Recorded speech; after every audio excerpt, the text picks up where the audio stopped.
అందరికీ నమస్కారం అండి. Welcome back to our channel.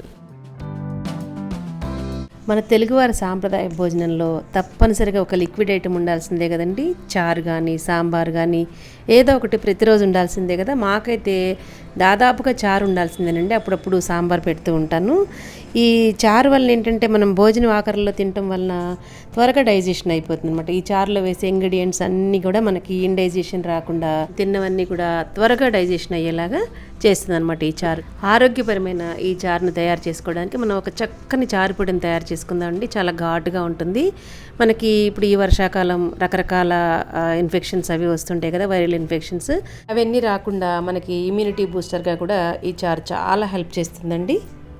రీసెంట్గా మన ఛానల్లో గుమగుమలాడే తమిళనాడు స్పెషల్ సాంబార్ పౌడర్ని ఎలా తయారు చేసుకోవాలనే వీడియో, అలాగే ఆ సాంబార్ పొడిని ఉపయోగించి సాంబార్ని ఎలా పెట్టాలి, తమిళనాడు స్పెషల్ సాంబార్ని ఎలా పెట్టాలనే విషయాన్ని 2 వీడియోస్ మనం చేసుకున్నాం కదండి. అవన్నీ కూడా చాలా బాగా ఆదరించారండి. మీ అందరికీ కూడా చాలా చాలా పెద్ద థ్యాంక్స్ అనమాట. ఇంకా ఈరోజైతే ఈ రసం పొడిని, చారు పొడిని ఎలా తయారు చేసుకోవాలనే విషయాన్ని వీడియోలోకి వెళ్ళి ఎక్కడా స్కిప్ చేయకుండా చూసేయండి. ఎన్నో రకాల ఆరోగ్య ప్రయోజనాలున్న, అలాగే అరుగుదలను పెంచే చారుపొడిని తయారు చేసుకోవడానికి ఒక అరకప్పు శనగపప్పుని కొంచెం సేపు అలా వేయించిన తర్వాత ఒక ఫుల్ కప్పు నిండా కందిపప్పును కూడా వేసి ఈ కందిపప్పు శనగపప్పుని లో ఫ్లేమ్లో చక్కగా కమ్మని సువాసన వచ్చేంత వరకు వేయించుకోవాలి. ఇంకా ఇప్పుడు రంగు మారుతున్నాయి కందిపప్పు శనగపప్పు అనుకున్నప్పుడు ఒక పెద్ద టేబుల్ స్పూన్ నిండా మెంతులు కూడా వేసి ఈ 3 కలిపి మళ్ళీ కొంచెం సేపు వేయించుకోవాలి. ఇప్పుడు మీకు కావాలనుకుంటే ఇలా నైన్ చేసే ప్రాసెస్లో చేసుకోవచ్చు, లేదా వాటికి వేరువేరుగా వేయించుకోవచ్చండి.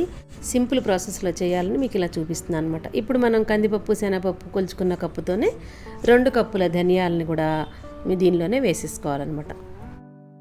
ఈ 3 కలిపి మళ్ళీ 2 నిమిషాలు వేయించిన తర్వాత ఒక 1/2 కప్పు జీలకర్ర కూడా వేసేసుకొని మొత్తం అన్నీ కలిపి వేయించుకోవాలన్నమాట.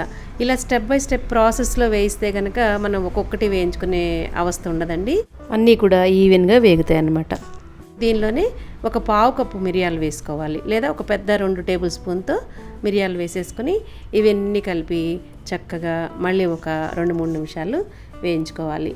ఈ తర్వాత ఎండుమిరపకాయలు ఒక 10 నుంచి 12 లేదా ఒక అరకప్పు ఎండుమిరపకాయలని ఇలా తుంచి వేసుకోవాలన్నమాట. తుంచి వేయటం వల్ల ఏంటంటే లోపల గింజతో సహా చక్కగా వేగిపోయి మనకి ఆ కారంతో పాటుగా కమ్మదనం కూడా వస్తుందన్నమాట.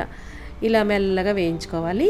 వేయించుకున్న తర్వాత ఒక గుప్పెడు కరివేపాకు లేదా అదే కప్పుతో కప్పు నిండా కరివేపాకు కూడా వేసేసుకొని కరివేపాకు ఎండుమిర్చి కూడా క్రిస్పీగా అయ్యేంత వరకు లో ఫ్లేమ్లోనే జాగ్రత్తగా వేయించుకోవాలండి. ఇట్లా పట్టుకు చూస్తే కరివేపాకు ఇలా క్రిస్పీగా అయిపోయింది అనుకున్నప్పుడు ఇంకా స్టవ్ ఆఫ్ చేసేసుకుని ఆ వేడి మీదే ఒక పెద్ద టేబుల్ స్పూన్ నిండా ఇంగువ వేసుకోవాలన్నమాట. ఇంగువ వేయటం వల్ల చారు పొడికి చాలా చాలా మంచి టేస్ట్ వస్తుందండి. అరుగుదలకి గ్యాస్ అది ఫామ్ అవ్వకుండా ఉండటానికి కూడా ఇంగువ. దీనిలో వేసిన అన్ని ఇంగ్రీడియంట్స్ కూడా మెడిసినల్ వాల్యూస్ అనివేనండి. ఇప్పుడు ఈ మనం వేయించుకున్నవన్నీ కూడా బాగా చల్లారనిచ్చిన తర్వాత మిక్సీ జార్లో వేసేసుకుని బాగా మెత్తగా ఫైన్ పౌడర్ లాగా గ్రైండ్ చేసుకోవాలన్నమాట. ఎంత మెత్తగా గ్రైండ్ చేస్తే అంత బాగా ఈ పొడి అంతా కూడా మనకి చారులో కలిసిపోయి దాని ఫ్లేవర్ అంతా కూడా మనకి చారులోకి చక్కగా దిగుతుందన్నమాట. ఇది చారు పొడి ఏంటంటే మనం ఇవాళ కొత్తగా కనిపెట్టింది కాదండి. మన పూర్వీకుల నుంచి అమ్మమ్మలు అందరూ కూడా ఆరోగ్య ప్రయోజనాలు ఉన్నాయని చెప్పేసి, ఆయుర్వేద ప్రయోజనాలు ఉన్నాయని చెప్పేసి చాలా ఏళ్ళుగా మా అమ్మ ఏంటి, అత్తయ్య గారు ఏంటి అందరూ కూడా ఈ విధంగా పొడి చేసేసి మాకు చారులు పెట్టేవాళ్ళు అనమాట. మేము కూడా అదే కంటిన్యూ చేస్తున్నామండి. చాలా బాగా మంచిదనమాట. చిన్న పిల్లల దగ్గర నుంచి చాలా పెద్దవాళ్ళ వరకు కూడా ఈ చారుని చక్కగా తినేయచ్చు అనమాట. ఈ చారు పొడిని చక్కగా మనం ఇలాంటి సీసాలు ఏదైనా స్టోర్ చేసి పెట్టుకుంటే 3-4 నెలల వరకు ఘాటు తగ్గకుండా ఉంటుందండి. ఈ చారుని ఎలా తయారు చేసుకోవాలంటే మామూలు వాటర్తో అయినా చేసుకోవచ్చు, కానీ నేనైతే పప్పు కొంచెం ఉడుకు పట్టిన తర్వాత 2 పొంగులు వచ్చిన తర్వాత ఆ వాటర్ తీసేసి కందికట్టి చారు అంటారనమాట. దానిలోనే కొంచెం ఉప్పు, పసుపు, చింతపండు, బెల్లము, 2 స్పూన్స్ చారు పొడి, అలాగే 2 టమాటాలు ఉంటే ములక్కాడ ముక్కలు ఇవన్నీ వేసుకుని బాగా మరిగించేసిన తర్వాత చక్కగా పోపు వేసేసుకోవటమేనండి. ఈ చారు చాలా బాగుంటుందన్నమాట. మీరు కూడా ఇదే విధంగా ఒకసారి ట్రై చేసి మీకు కూడా ఎలా కుదిరిందనే విషయాన్ని నాకు తప్పకుండా మర్చిపోకుండా కామెంట్స్లో తెలియచేయండి please.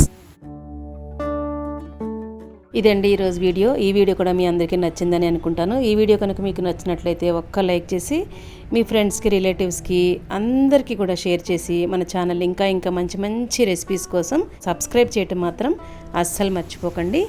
Thank you for watching.